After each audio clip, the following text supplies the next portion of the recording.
All right, welcome back to your favorite show, 12:30 on the clock. It is time for the amazing show, Parenting Today. Now, Parenting Today, for those who are just tuning in, welcome, welcome. This is your home of conversations, information, and of course, entertainment. My name is Paula Chine. Let us kick off after this pause with Parenting Today. If you are a parent, you're aspiring to be one, you're a guardian, a grandparent, an uncle, an aunt, whatever it is, even a godparent, guess what? You should be equipped with the much needed knowledge as regards parenting and the role to play in the life of these young stars. We know that the little and beautiful ones we call kids and children grow up to be adults and individuals that contribute either positively or negatively to society, depending on the foundation. And that is why we're here. Yes, it is true. No one has it all figured out, but the closest person to hacking the code, like I like to say, when it comes to parenting expertise, is joining me virtually now. She is my co-host, none other than the CEO of Lagos Moms, aka Global Moms, Miss Yetty Williams. Hi Yetty, good afternoon. Good afternoon. How are you? I'm fine. It's good to have you. I feel like saying, "Mommy." How was your week? Run away from you. No, don't run. Well, you know how they say "mother of many nations," so that I'm just bringing it to the fore. How are you? How's everything? Everything is going well, thank you. All right. Having a good day, good week. Yeah. All right. I'm good. I'm great. You said you went back to classes. How's that coming up with? How's it going for you? It's going well. So I resumed 2 weeks ago, even though my children say, stop saying you're in school. It's not the same. It's not as intense. I said, see this one. School is school. School is school. But, it's really fascinating. And I think it's because of what I'm studying, which is really along the lines of what I love doing. And it's a diploma in cyber psychology. Oh, wow. Amazing. Thank you so much. So I'm really, don't worry. So this show is about to get even hotter. I'm bringing in some real insight into the psychology of humans and how we've all changed because of screen time and technology.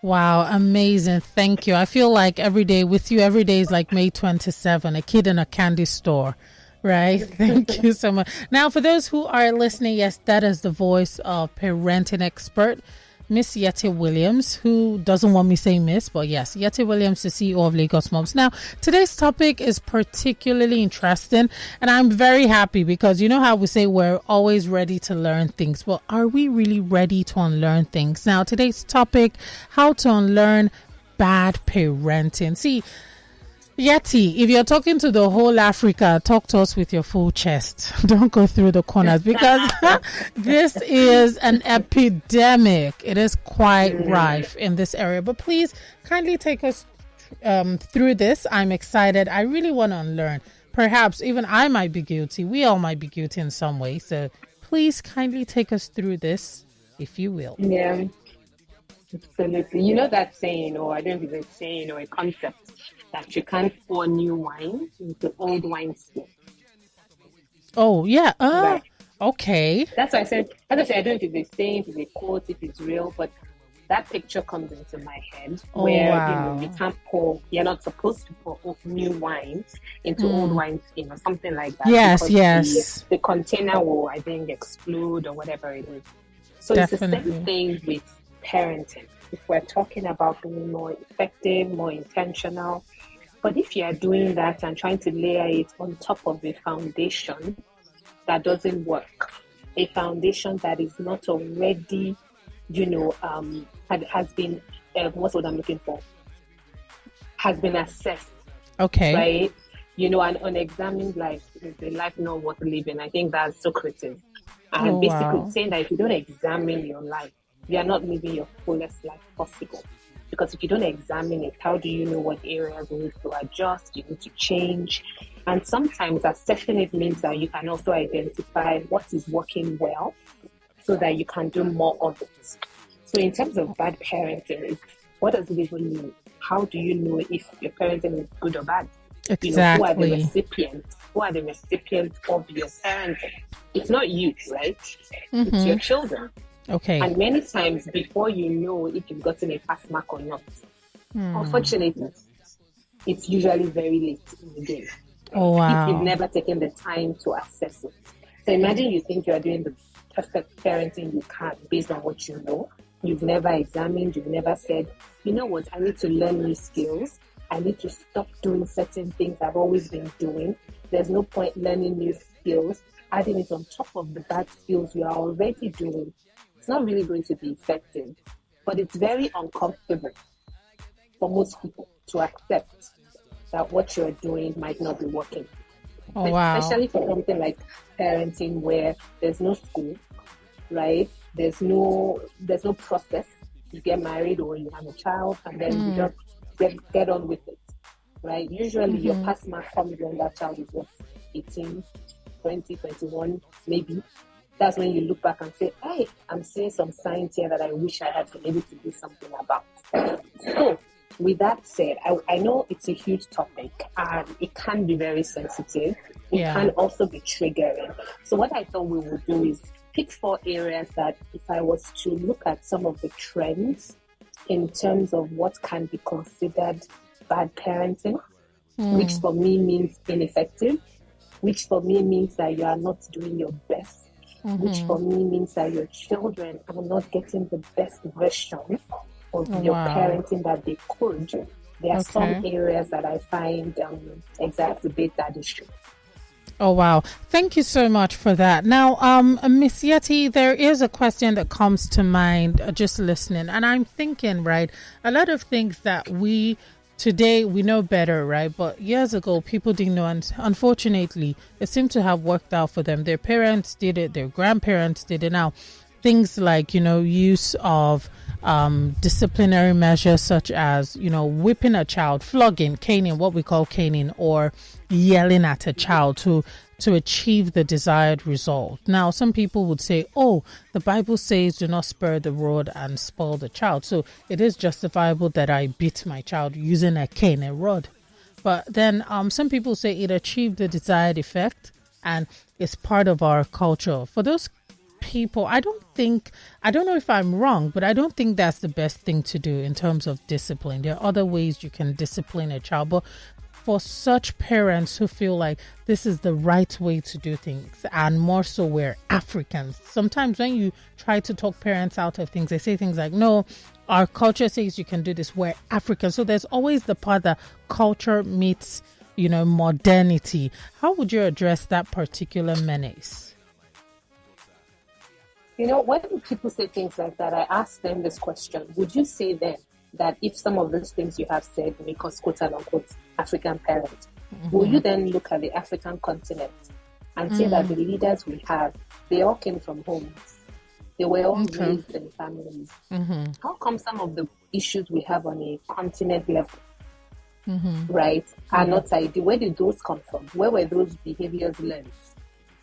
So if overall we can say that the African way is the right way, then certain things should not still be happening when you compare it maybe to the Western world, quote unquote, where they don't have some of those same harsh disciplining styles that we like to call the African way. I think that's a very fair question. If we all pause and say, and that's one of the things I had on the top of my list of how do you identify bad parenting? Or how can you become a victim without even knowing of bad parenting? It's people that say, that is how I was raised. End of story. There's some people that's what you call a fixed mindset. True. A mindset that says, that's how I was raised. So I don't want to examine. I don't want to ask if it was good or bad. But when you examine, you will find the parts of it that were good and you want to continue. But if you're honest, there will be some parts of it you can look at and say, maybe this wasn't ideal and maybe I can change, right? So we're not suggesting everything is bad. We're saying, how do you identify what works now? I want to talk about modernity. Modernity doesn't mean put an unquote lack of value. What modernity means is that we are in a digital age, for example, which means that by default, the way you were raised and the way you must raise your digital citizen cannot be the same. Can we accept? Yes, of course, definitely. It cannot be the same. So if you're somebody who wants to stay on that mountain of this is how I was raised, and therefore I don't want to question, I don't want anybody to question me, then that means that you're trying to use old styles that doesn't work in the world that we live in today. And then you need to determine, is that going to suffice or not? Imagine the digital world we live in. That means that your child is exposed to a lot of external influence. Growing up, we didn't have that much external influence, did we? No, we didn't. We didn't. No, we you went did to not. school, you came home, you read a book. If you watch television, maybe it was television that started at 4 o'clock and you finished by 8 with news. Finish. Now, your child is exposed to so much. So if you continue some parenting style, for example, that says the children will figure themselves out, they will let me just give them this phone, they shouldn't disturb me. When I was growing up, after all, my mom and dad didn't spend that much time talking to me. Once I got home, I kept myself busy. But guess what? How you kept yourself busy pre-digital and how your children will keep themselves busy in a digital world are very different. So if you just look at that alone, you cannot afford to say how I was parented is exactly what I will copy and paste. Oh, wow. Thank you so much for drawing light to this particular issue. Now, Miss Yetty, for those who like to stick with the old ways, because I have someone here from Isolo. So this is Akatu from Isolo. He says, good afternoon, beautiful ladies. Please ask your host. Okay, so that's my co-host. Ask your host, for those who prefer the old ways of raising children, what is wrong with it? So that's his question. Right. So for example, if someone like that was, let's say, a client of mine, and they say, what's wrong with the old ways? What I would like to do from you is understand what are the old ways that you're referring to. Let me give you an example. One of the old ways, quote unquote, was before. The other day I was talking to my children and I said, did you know there was a time women couldn't vote? True. Oh, very true. Yes, I remember. So, let's use that as an example. There was an old way where women couldn't vote because they were not seen as people that should get a vote. There was a time when women didn't work in an office. So there are many things that were old ways. Does that mean it is the right way? When somebody comes to me and says, I prefer to raise children the old way, I will ask you, what is the old way? If they tell me, I want a child to be respectful, I don't think that's a matter of old or new. That's just a basic. I want a child who can do chores. Once again, that's not about old or new. Okay. That's basic. So I think it's very important we identify what we mean by old ways. What we are trying to refer to here is people who are unwilling to realize that part of what they are bringing from their childhood into their parenting today is not effective. It's not healthy. Because let's accept that some behaviors are not healthy behaviors. Oh, wow. They are not. But if you just say, because that's how I was raised and I don't believe in this new way of doing things, then that means that you're being very blanket about it. So I don't know if I've answered his question because it's probably a deeper question. But when people say things like either or, old ways versus new, I don't believe in a fine line or a thick line between old and new. I believe in looking at both sides and saying, what do you consider as old ways? What do you consider as new ways? I would call myself a more modern parent, but my children do chores. It's not a question. They do chores. They are respectful. They are prayerful. They pray every morning. There are certain things that are requirements, no matter what age you were born in. However, the way I go about it is very different because children today are quite different than when we were growing up. So that's one demarcation I'd like us all to really, take away and keep in the back of our minds. All right. Thank you so much, Miss Yetty. Very amazing, insightful answer. All right, guys, we're going to open up the phone lines, but we have to go on a very short break. When we come back, I have 2 messages which we're going to be taking. In the meantime, keep it locked to Lagos Talks.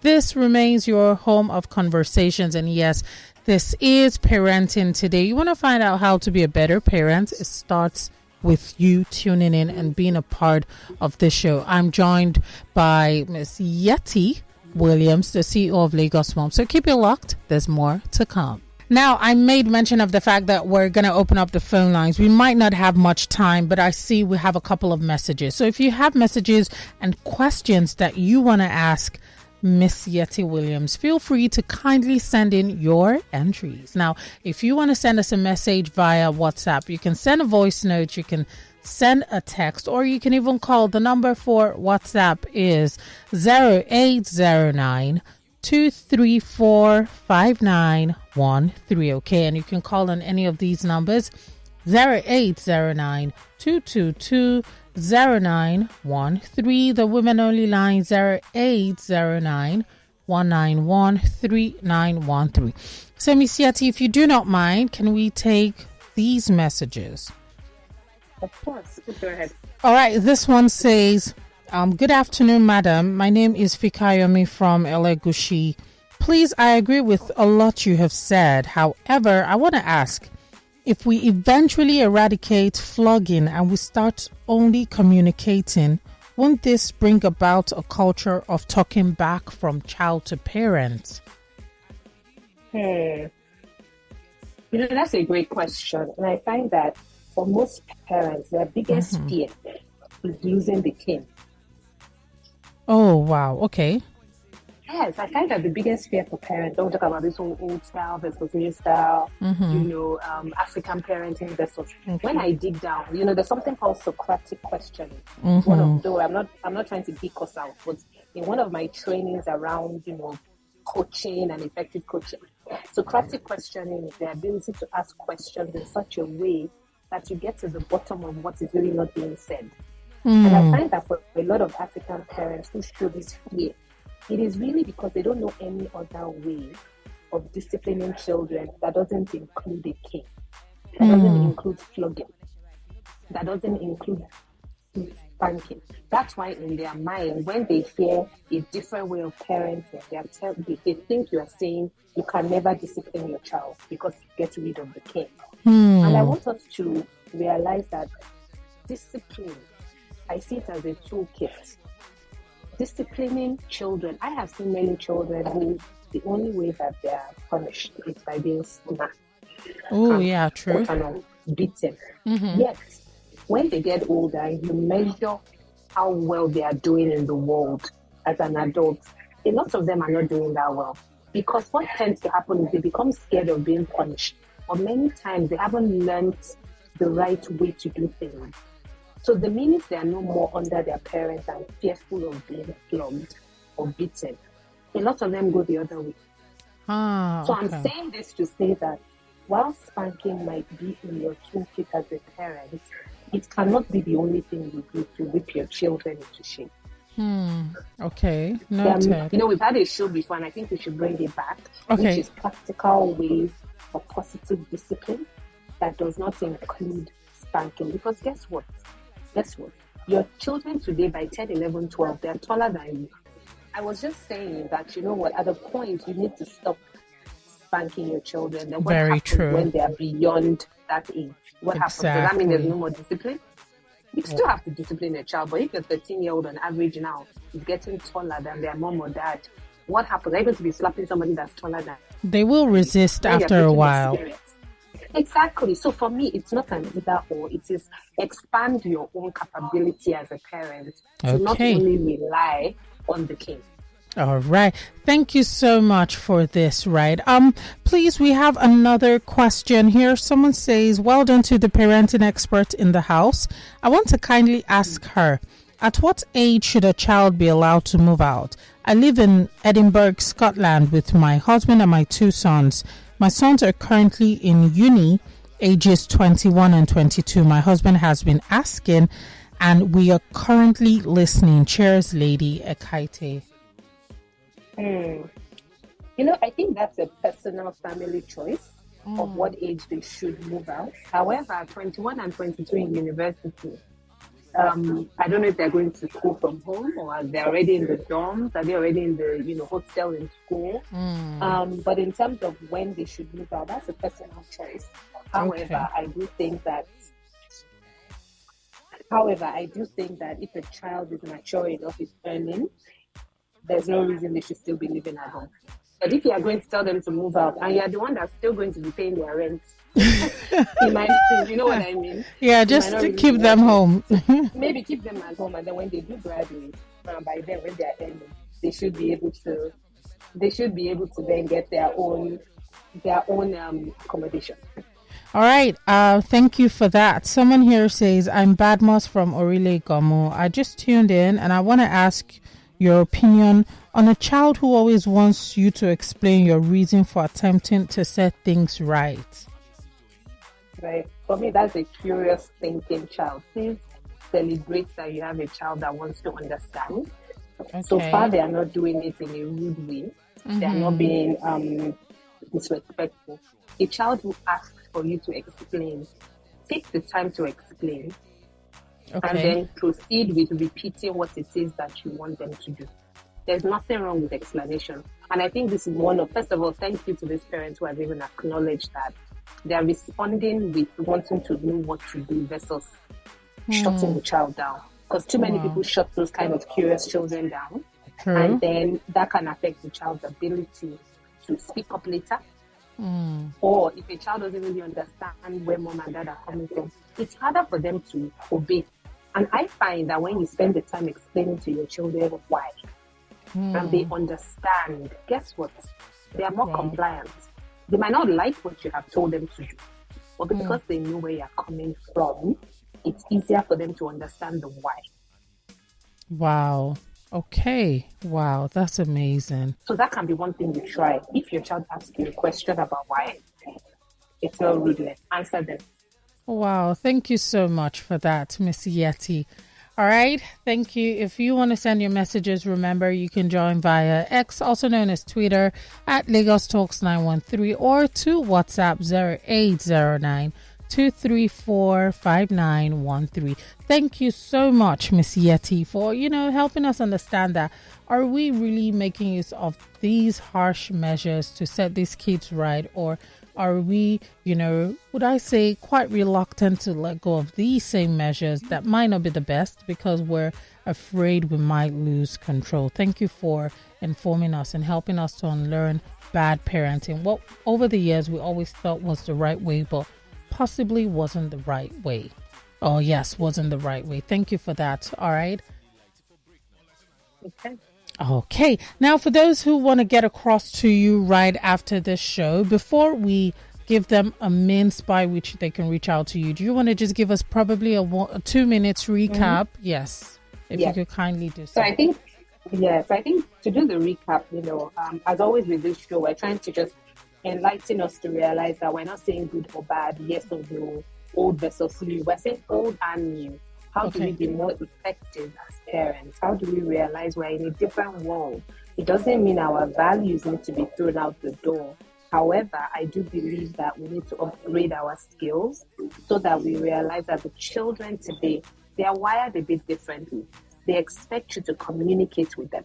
And I think it's because they've also been born in a digital age where they have access to so much knowledge and information. It's an information age. So to think that you can raise a child who still thinks like we're in the cave, it's just not possible now. So we have to realize that that's part of the change. They want to communicate. They want to understand. And I dare say it's a better way long term for you to build a healthy relationship of communication with your children. So when we say unlearn bad parenting, 4 quick things I'll summarize with. Okay. Don't have a fixed mindset, which says how I was raised, therefore that's what I will do, whether or not it's working for you. Okay. Secondly, make sure you actually have emotional intelligence so that you are not taking out your feelings on your children. Oh, wow. Okay. The third one is please know what your parenting style is. If your parenting style is like a dictator, you just say, and your child should just take it and not ask you any questions. Okay. You're not raising a child who's going to be able to think for themselves in the future.